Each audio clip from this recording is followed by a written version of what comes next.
The thing that's happening in nuclear now is the U.S. looks at climate change. It's kind of concluding it's difficult to do without it.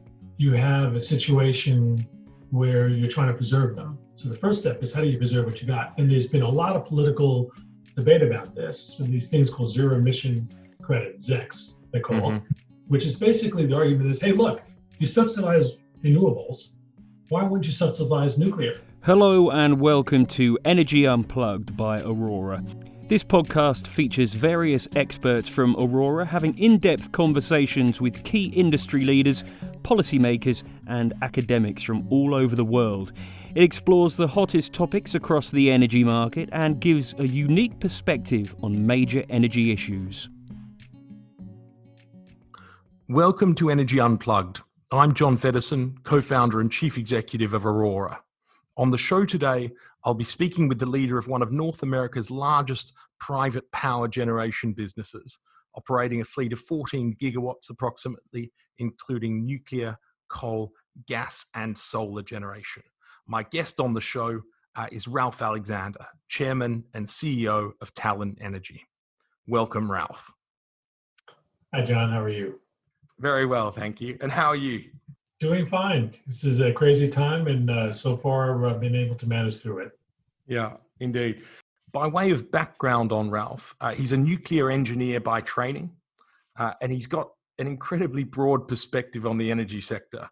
He currently holds board positions in the biomass industry with the Nuclear Energy Institute.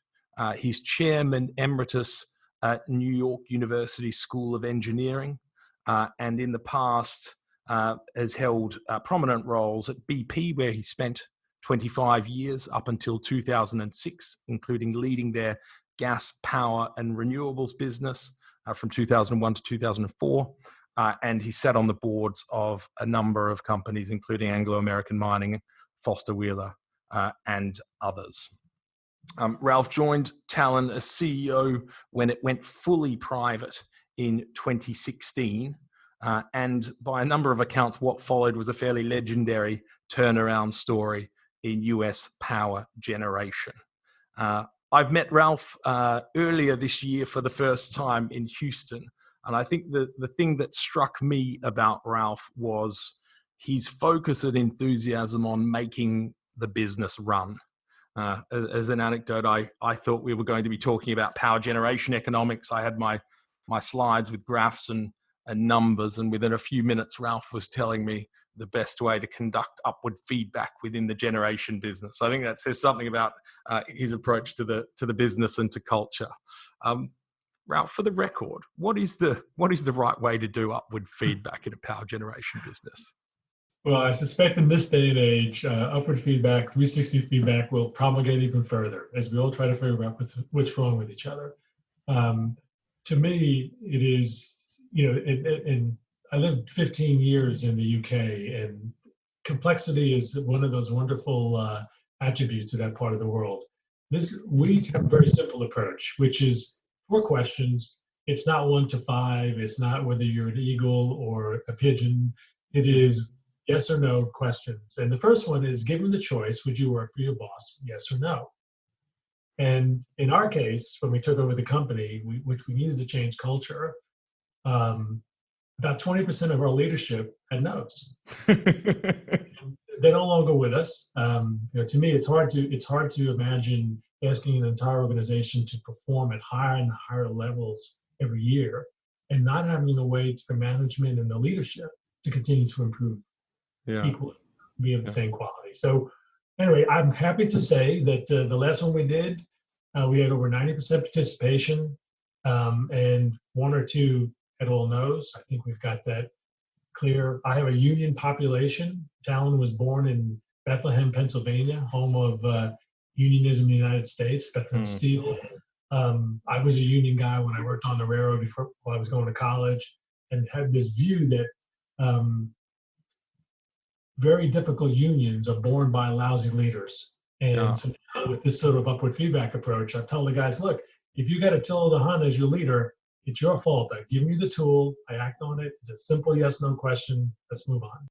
It'd be good to spend a little bit of time on the power sector and how it's evolved since you've been involved. obviously you're at BP for a long period of time. You haven't just been a power guy. You've been oil and gas. You've been across the whole, you're upstream, you're downstream, you're doing everything.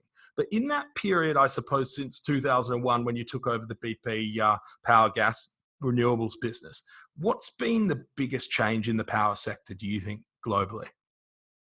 Well, I think BP was always a trader around power. We had some assets and some early renewables investment we were making, but I think just generally broadly, it's gone from a utility mindset where guaranteed rates of return were there. It was all about making sure that the lights turned on whenever you needed it, which is still obviously crucial.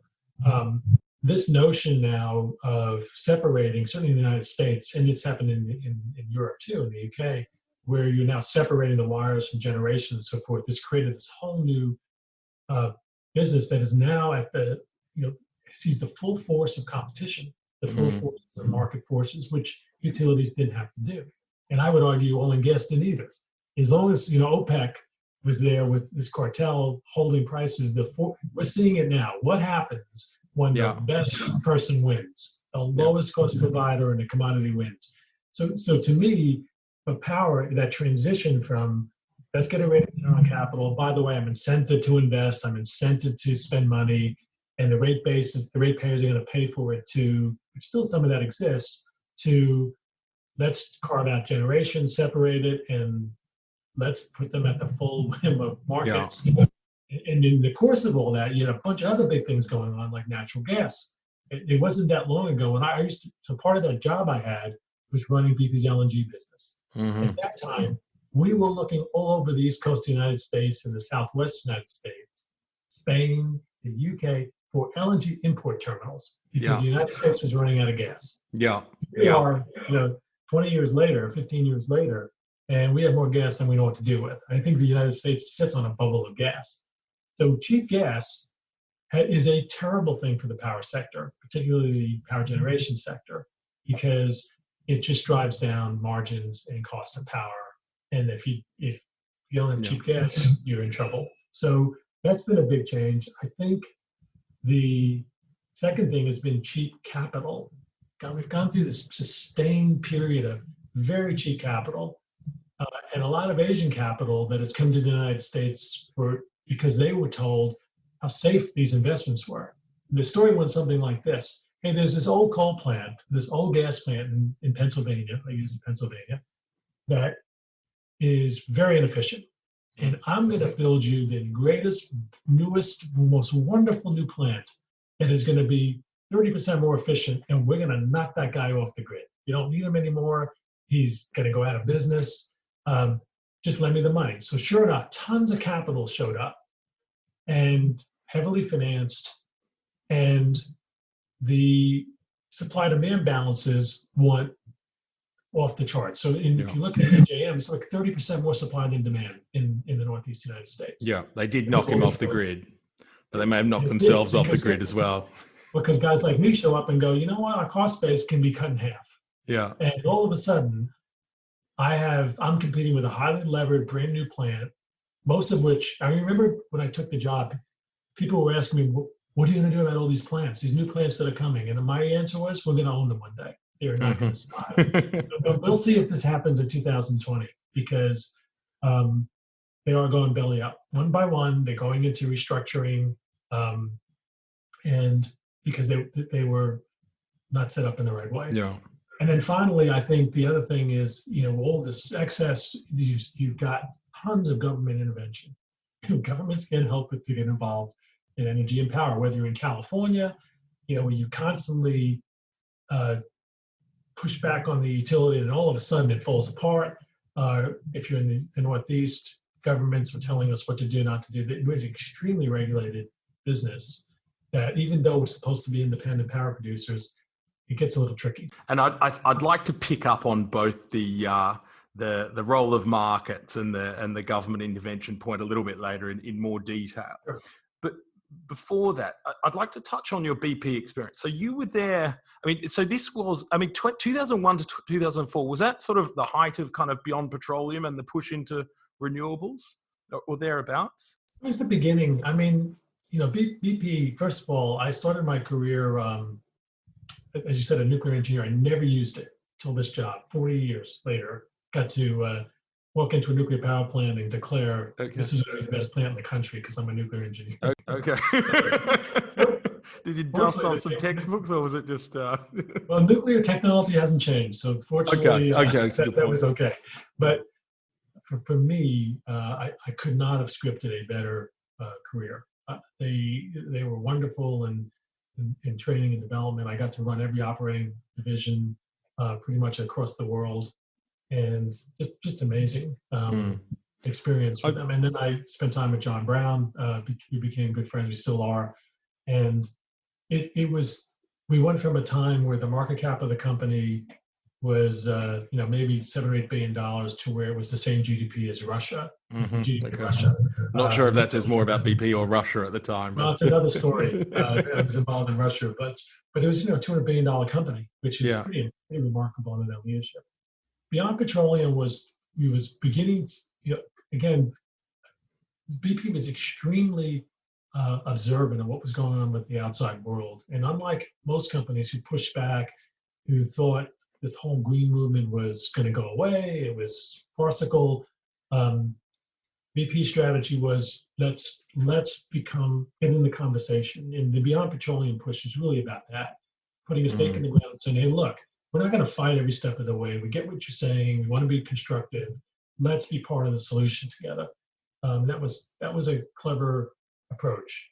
In terms of renewables in BP, it never really materialized into anything of scale. The capital was going to oil and gas, in particular upstream and refining and marketing. And it is what it is now. You see the new CEOs talking about coming back to the future, right? Cutting costs, reducing the oil price expectation. So I've heard you speak about your admiration for BP, for Exxon's ability to take the long-term view. Do you think the supermajors are capable of taking the long-term view in terms of decarbonisation? And do you think they're going to play a big role over the next 20 years in, say, low-carbon power generation? Yeah, I do. I think there's pros and cons with big companies, right? They tend to not be particularly innovative. And let's face it, cannibalizing yourself is not an easy thing to do. Yeah. So there's a bunch of reasons why they haven't been in the leadership role. But if I were running the place I would look to transition would be one that's constructive, not one that's argumentative. Because what they do have is tremendous amounts of access to capital, very, very low cost of capital. And so it's a different animal. Two is they are technology driven. The solution for the future is technology, it's big data analytics. There was a time where I think BP was only second to the United States Defense Department in number of Cray computing. Yeah. So to turn that off and not have it begin to focus in a real way, be part of the solution. But we are what we are. So they are all committing to doing this. The market's moving in that direction. We'll see. We'll see whether they can get there or not. I think it's tricky. I think they have awesome people, a lot of technology. I think innovation's a weakness. I think they all try to become VCs and set up a little group and go buy the next generation, companies. That is, to me, pretty flawed. But I think they got to be part of the solution. They have too much bandwidth. There are too many parts of the planet. They are true global enterprises. The operational capability in Zambia in terms of drilling a well is the same as it is in Texas. Can I ask just quickly one more thing on the BP point? It seems I talked about the recent BP revision from $80 a barrel, roughly $80 a barrel assumption on which they're valuing their assets down to 55. I think Shell's done something similar. They're wiping billions off their assets. Now, with Talen, it seems like you didn't bet on commodity prices, you bet on efficiency improvements and squeezing out value there. What sort of impact do you think that type of kind of official change in the long-term view will have on those companies? Does it suddenly mean you stop drilling for oil? Does a number that matter that much within the capital planning of a big oil and gas company? Well, the first thing I would say is, and I know how much hard work and hard thought boards and teams are doing to try to figure this out. But the reality is, my experience is anytime a company like BP or Shell puts out a number, short it. Okay. It is. Okay. It's always been It's too high. it's marketing. It's a fool's errand. No one Yeah. knows. Could you imagine if a new government shows up in the United States and stops fracking? Mm. There's a move to do that. Yeah. What's the price oil going to be in that world? Yeah. Pretty Or high. gas? Do I think it makes a difference ultimately? Sure. If they're right and it doesn't move and change, that should make a difference. It's good. They have tons of capital. I guess more of it goes back to shareholders through dividend, because you basically have three places to put it, right? Pay down debt, which is pretty inefficient given how low cost debt is. You can go ahead and spend it on capital, and in these machines, these big companies spend a ton of capital, and then or return to shareholders. You talked about the past in the energy sector. Do you ever think, and you're speaking from just outside Houston at the moment, do you ever think about Houston's role in a decarbonizing world? I mean, so people are talking about net zero, and this is a city built on hydrocarbons.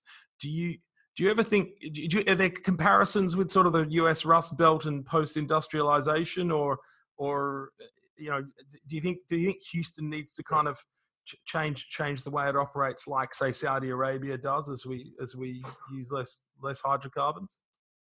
Gosh, that's the first time I put those two places in the same sentence. Slightly different governance. Both, but here's a funny thing about Texas generally. What state do you think has the largest wind production in the United States? Well, so that's an unfair question. Rick Perry built a lot of transmission lines to the west of Texas. It's been like this. Texas is the dirty little secret about Texas. Yeah. Is it's a big wind producer. A gigawatt of solar just showed up. Just showed up in the last 6 months. And is that the first gigawatt, roughly? Oh no!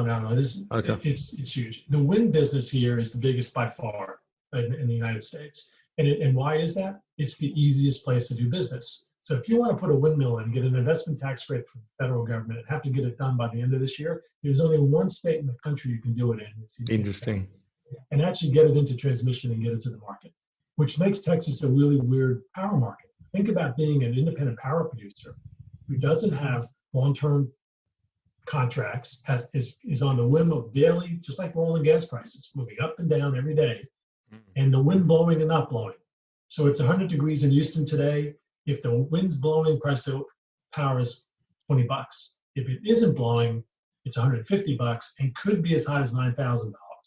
I think Texas actually, by definition, sees energy in a very broad way. When I'm looking for talent, and we're building renewable capability in talent to begin to accelerate, the talent is predominantly here. Interesting. For all energy, not just hydrocarbons. It's more than that. The question is, can it get to scale? It's not a manufacturing site, right? It's an intellectual property part of the country. Yeah. We'll see. So you're not worried about Texas? No, look, I think it's an extremely entrepreneurial place. People come to it. You look at what's happening in Austin, where and the medical center continues to grow. So I'm an optimist. Texas is. I'm a New Yorker originally, but Texas is home. I think they get it right. Yeah. Okay. I'd like to get into a few specifics around the energy transition, starting with nuclear. So you operate a 2 gigawatt nuclear power station. How do you see the future of nuclear? Is this going to be so it's got its problems in Europe. I think it's got its problems in North America. Is new nuclear going to be a phenomenon which is outside, Europe and North America? Is there going to be much new nuclear? First of all, that we operate 2 nuclear plants that have about 3 gigawatts of combined output. The thing that's happening in nuclear now is as the U.S. looks at climate change, it's kind of concluding it's difficult to do without it.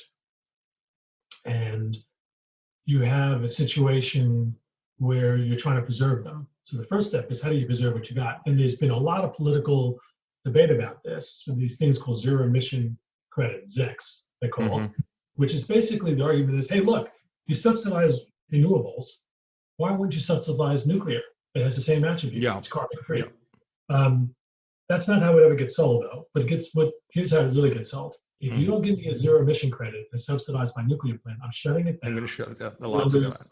You're going to lose 2,000 employees in the community and the tax base and all this stuff. And everybody's like, woe is me, I better keep this thing around. So it gets approved. In fact, in the state of Pennsylvania, there was a push a couple of years ago, last year actually, to get a zero emission credit for the nuclear plants in Pennsylvania, which is a very large nuclear state. We actually went against it, believe it or not.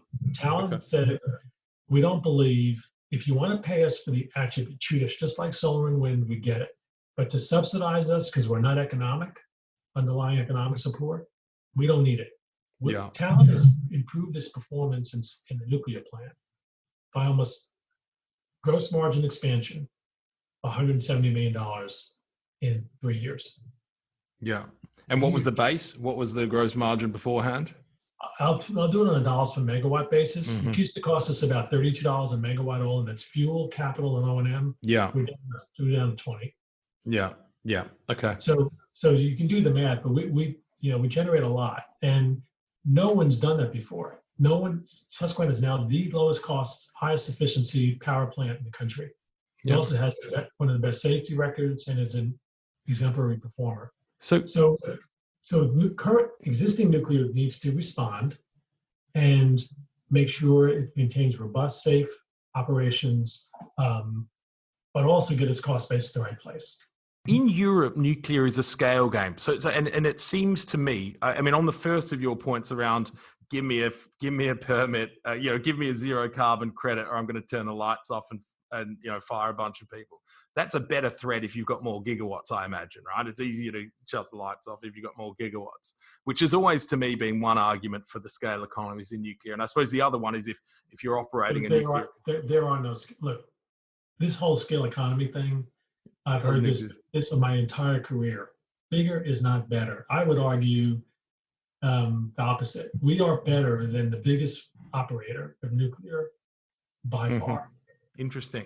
So if you had 8 gigawatts or 10 gigawatts, that wouldn't do anything to your cost base. It's all the same. The scale economies are one of those things that's a theoretical true, but it's true in manufacturing, it's true in other bits, but it's still not a manufacturing sector. It's still bespoke. So be careful on that one. I think you asked me about new nuclear. So to the extent the debate today, there are more people, not a lot more, but there are more people who are opening their minds to nuclear as a part of the solution in the United States, where 3 years ago they weren't.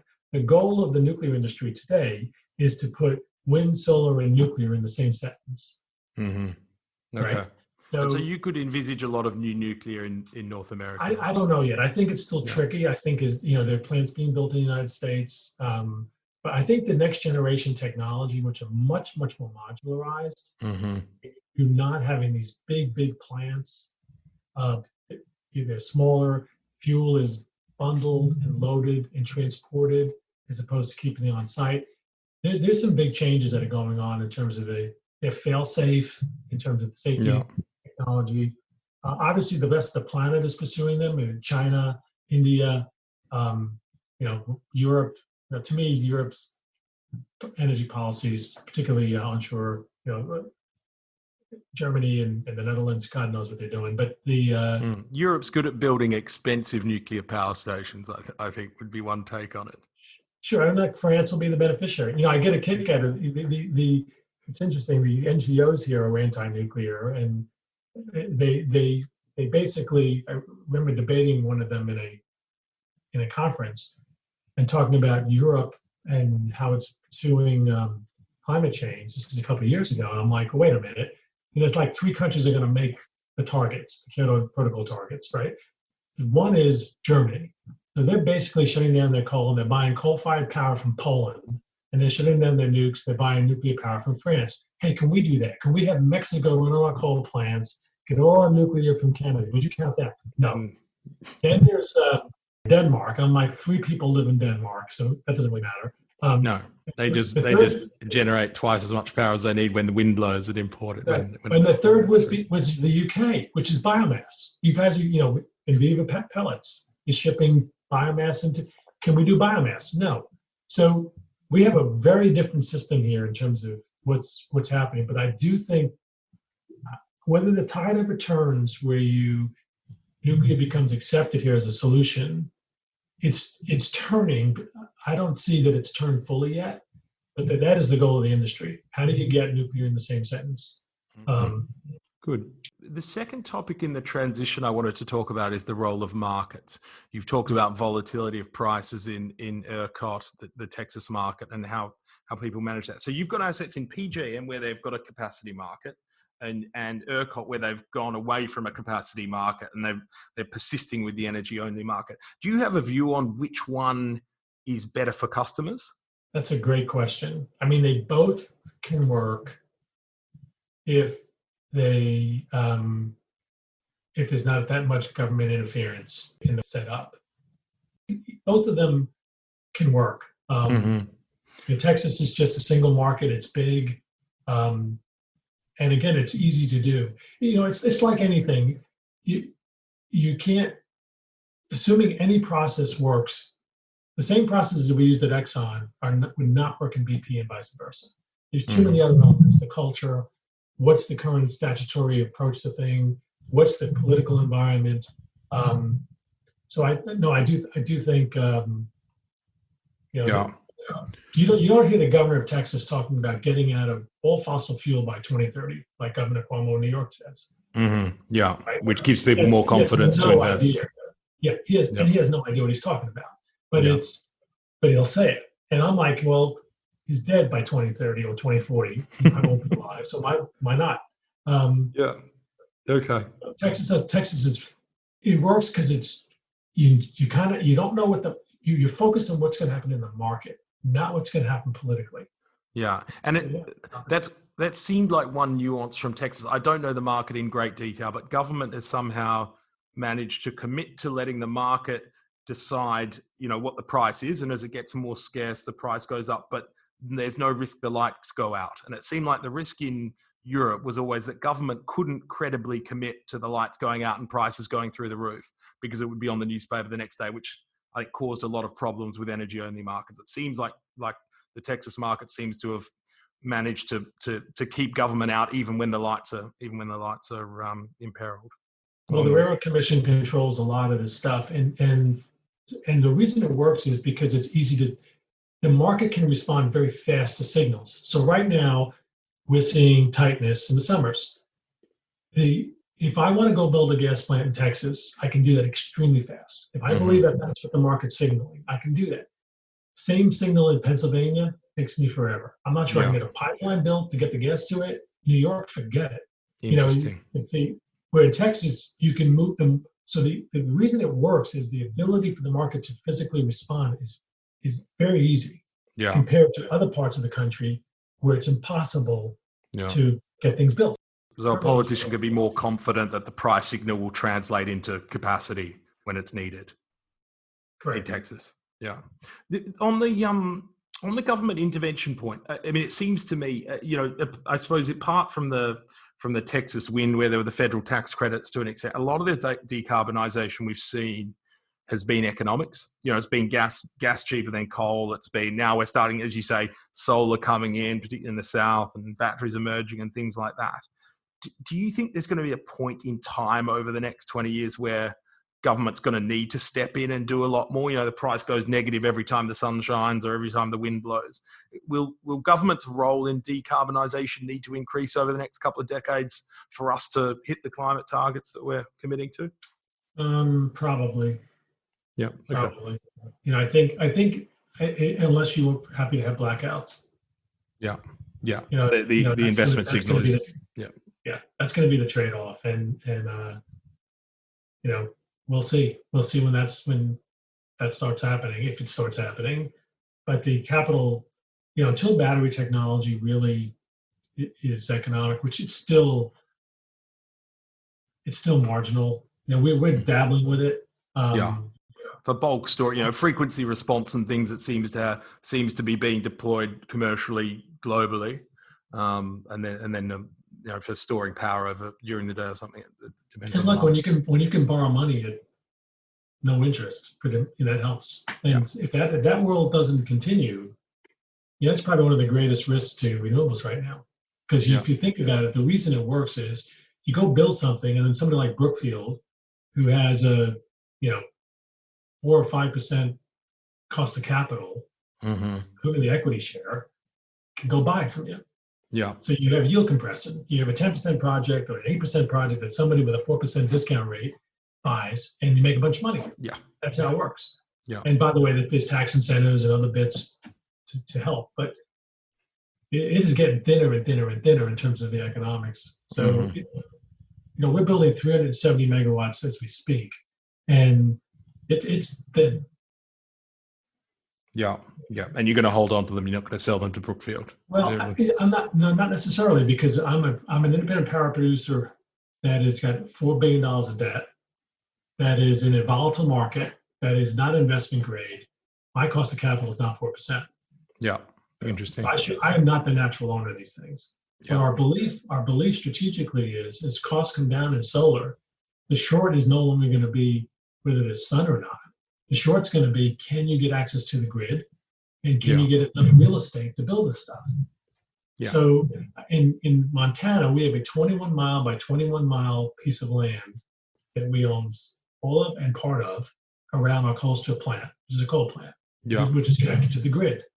So if you believe my thesis, I've got two of the big important things, right? Yeah, you've got cheap land and a good grid connection. Yeah. I mean, it seems inevitable, right? It's sort of, and I think it's something people can miss out on, is sort of, yes, renewable costs are coming down, but at the volumes people are talking about, the cheap land and grid connection are going to be the scarce resources, not necessarily the solar modules.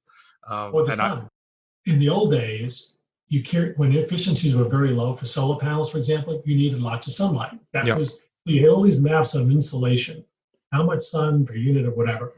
Today, if it's half as much sun, you just build twice as many panels, because panels are way cheaper than they were 5 years ago. So the question is, can you get enough land to put twice as many panels? Finally, for remote the US, you can't, like states like Montana, where it's not full of transmission lines and not full of connection points. That's the scarce asset. And it's funny, it's true of so many things in the energy industry. The infrastructure is crucial, and understanding how the things are going to move and flow through, and owning those pieces of assets, which we didn't do talent because we like the fact that we had land and connectivity. And it's one of those things that is beginning to emerge as we think about the company. Yeah. Just to conclude, I'd like to ask you a few questions about concepts and ask you whether you think they're overrated or underrated. They pick up on a few of the topics we've talked about before. So if you just say overrated or underrated, depending on your view, and feel free to clarify as well. So the first concept I have is international utilities. So utilities that generate power in multiple jurisdictions. In Texas, we see European companies like RWE and EDP and Iberdrola and various others building assets, and they're doing the same thing in Australia, the same thing all over the world. Do you think, and capital markets seem to be rewarding them, do you think international utilities are overrated or underrated? Over. I thought you were going to ask me a question. Do I think Liverpool's the best football team? And the answer is yes. This particular point in time, it's a hard one to argue with. Are you a Liverpool supporter? Do you have? Absolutely. Okay. Absolutely. I can't believe the year they had this year, and then this COVID hit. But anyway, okay. I will also tell you the plant manager of Susquehanna Nuclear is also a Liverpool fan. Okay, the best nuclear operator in the world. So maybe that says something about winning culture. Ralph, we've managed to get to this point without talking about COVID, which is the first for me in a podcast, I think, in the last 2 or 3 months. So it was inevitable, I think, that it would come up. I'm going to close with COVID in some context. Okay, good. Well, I'll give you the chance. So the second concept is vertical integration of utilities. You've talked about merchant risk and volatility and how one should manage that, and I think you said, Brookfield just, might just be a cheap, have cheap capital and be able to manage these things. Do you think, and vertical integration is another version of this, I suppose. Do you think vertical integration of utilities in US, in Europe, is overrated or underrated at the moment? I'm going to say overrated. Interesting. Okay, and just a sentence or two on why? Because I think again, conceptually, it makes a lot of sense. But the ability to operate each piece really well, then putting it together, I think that works. But I haven't seen anybody do that well yet. Interesting. I really haven't. I haven't seen somebody, especially in Europe, go through that value chain and get it all sorted out. So to me, you want to break the parts up first. An integrated car is better than a car that has pieces that are separated, right? Once it all comes together, but the weak link in a vehicle can make the car dysfunctional. It's the same in an integrated company. Yeah. And if you're going to really be integrated, each piece needs to be very, very, you're only as strong as your weakest link. And there are some weak links in the integrated companies. And they are very different businesses, right? Like retail power, call centers and billing and IT systems is a very different game to generating power in general. We saw that in BP. The guys who are running the upstream, I got the chance to be, run the Gulf of Mexico, deep water exploration, or in the Caspian or in Asia, and also run retail. Yeah. So you want to talk about two different mindsets that aren't necessarily, but then you would argue it's an integrated company. Really? Yeah. Retail business? Final one, interested from the European perspective. So Europe often sees itself as a leader, as a talisman for the world in terms of decarbonisation and the energy transition. So the concept is Europe's position as a leader on energy policy globally, Europe's influence on energy policy globally. Do you think it's overrated or underrated? I think it's underrated. I think that's a big impact. Okay. In the US, do you see it in the US? Or are you thinking more in the I think the NGOs look to Europe a lot. I think in the US, I think it is by far the most politicized part. I think honestly, it amazes me, given all the things going on the planet, that this is the one that, particularly in Europe, it's a rich man's game. So we'll see. All I remember is Spain and Italy completely, with sovereign guarantees on PPAs for solar developments that were done 10 years ago, abrogate every contract, and you end up in the European Commission. So as long as you got money and it's hot, but with a part of the world with unemployment rates like you have in Europe, all throughout it, is extraordinary that this is the topic. But I do think a lot of people who want to make climate change the mantra and shift the debate. It's the same in the United States. Given what we're seeing with Justice for All, that movement, COVID, it's going to be interesting to see where climate comes out in all this. And people, is that really the primary function at this point? And it's interesting. I mean, you should see Spain at the moment. I don't know if you're following it, but people have clearly forgotten about what happened a decade ago, because there's an enormous amount of inbound investment again. Finally, you said you were going to touch on a non-Liverpool related COVID reference. So one final question. I mean, what do you think COVID's going to do to power generation? Is it going to fundamentally change things, or is it just business as usual, you think, within a couple of years? So COVID hit us right in the middle of all our outages. We had 1,500 guest workers show up at the Susquehanna plant. We had outages throughout the country. And there were two issues. One is, my gosh, how do we protect our own assets, but also how do we not create a problem for community by spreading it, because we couldn't control where they were coming from. And I'm happy to say that we did not have, from March, April, and May, which was the height of our outages, we had no COVID cases in the company, despite being in Texas, Pennsylvania, New York, New Jersey, hotbeds, which gives me confidence you can deal with this, right? You can do this in a way. The nuclear plant was an outage. We did not ask for regulatory relief. A lot of guys did that. But we were very well planned. We were much more aggressive and faster than our government was. I'm not criticizing our government necessarily, but we were quarantining people coming back from Europe in February. Yeah. Because we saw it, particularly Italy, because we had reached out to the airlines, and the airlines were helping us getting. They were the tip of the spear, right? They saw what was happening. ahead. So I'm happy to say that our goal with COVID and talent is everybody who was with the company prior to COVID will be with the company after. Yeah. We're not laying people off. We're not going to do that. In the long run, is it changing patterns of demand? Yes. Now, but my gut is once we get through this, it'll snap back. There's pent up demand, but who knows? What we're doing now, we probably would have done this face to face a couple of years ago. So things are changing. The airline industry is going to struggle a bit, more consolidation there, but I think the power sector is not a bad place to be in the value chain right now.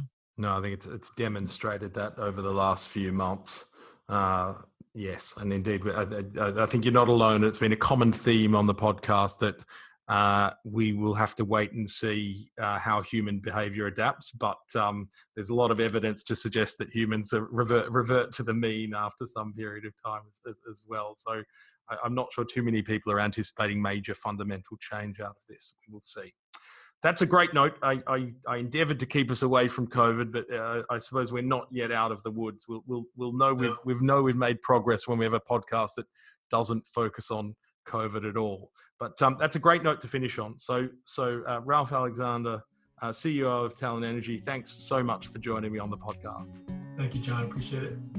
That was Ralph Alexander, Chairman and CEO of Talen Energy, talking to Aurora's co-founder and Chief Executive, John Feddersen. Do keep an eye on our podcast feed for more in-depth conversations with senior members of the energy industry. The best way to do this is to subscribe on whatever platform you use. Thanks for listening and goodbye.